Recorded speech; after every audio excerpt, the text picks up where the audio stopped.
So in this module, I'm going to be talking about several of the myths associated with email marketing. We're going to talk about the realities that dispel those myths, and then we're going to get into really sharing the secrets. What are the elements of an effective artist email? So myth number one, in my past corporate life in brand development and marketing, and even now as a full-time artist, I often hear people declare that email is dead. And to be honest, at one time, I was part of that chorus. I mean, with Facebook and Messenger, Instagram, Snapchat, Twitter, all the other platforms, who needs email, right? Well, the short answer is you need email. The reality is that email is your most valuable marketing and communication vehicle.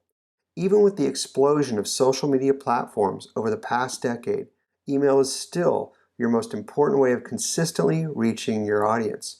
In the early days of Facebook, you could post something either on your profile page or your business page and be fairly confident that a good percentage, if not a majority, of your friends and followers would see your post. But over the years, Facebook has grown and grown.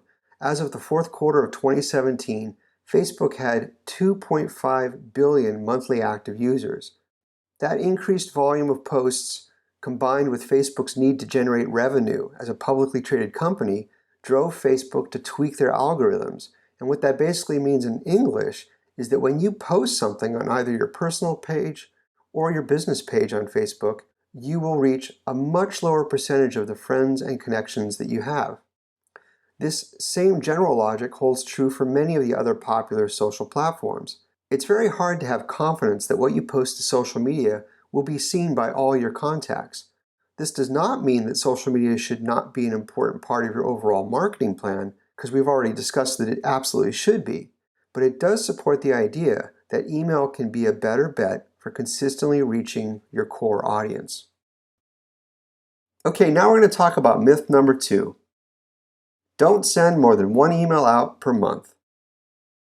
Many artists send out newsletters once per month or as infrequently as 2 to 4 times per year.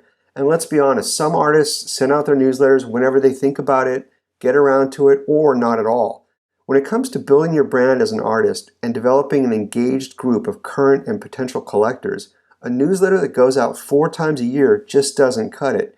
And frankly, even referring to your emails as newsletters might be an indicator that you need to change your mindset for how you're using email to share and sell your art. The reality is you should send short, focused emails more frequently. And what do I mean by more frequently? On average, you should be sending out emails to your contact list once every 2 weeks. Yes, you heard me right. You should be planning, creating, and sending an email to your list of contacts at least twice per month.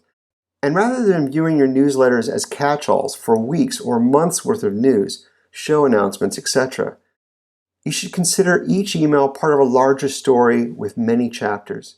This may seem very counterintuitive, and when I'm giving my live lectures, I see a lot of eyes rolling and I see a lot of folks almost in disbelief that I'm recommending they send that much email.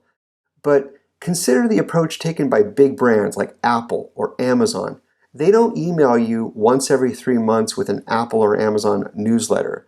They want to stay top of mind, and they do so by delivering focused, short communications that are intended to strengthen your perception of their brand and to drive near-term action. And finally, I want to talk about myth number 3. If people are unsubscribing, you're doing something wrong. Many of us have had the following experience. We create what we think is a beautiful email full of important and relevant information. We send it to our list of contacts, many of whom may have been on our list for years. We hit the send button, and a few minutes later, the unthinkable happens. Someone unsubscribes. We have the inverse of a Sally Field Oscar moment, and we conclude that we've done something wrong. We've sent too many emails. We shared a piece of art that they didn't like. But don't worry, all is well. The reality is, when people unsubscribe, you're left with a better list.